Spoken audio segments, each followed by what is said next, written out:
Bitta narsani tan olish kerak, o'zbeklar bittadan like bosgani qo'llari og'riydi. Hech kim bu o'yinini ko'ra olmaydi. Bilmadim, lekin yoki ko'ra oladigan va haddi qiladigan insonlar hali ham qolganmi? Uchun yaxshi o'ynab video qo'ysak, videolarimiz uchmaydi. Gap videoni uchishda emas, bolalar, O'zbekistonda shunaqa igroklar borki, uncha-munchasini oyog'ini titrataveradi, lekin rek uchmaydi.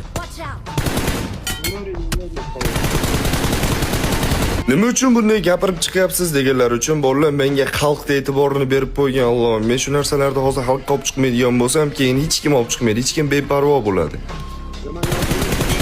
Bo'ldi, yangi chiqayotgan content makerlarda bitta dona xayolida narsa bor. Hype qilsam, menga aktiv keladi, pizdes bo'lib ketaman deb o'ylaydi. Hozir shu videoim ham rekka chiqmaydi, chunki xalqqa haqiqatda gapirgan odam ham kerak emas hozirgi zamonda.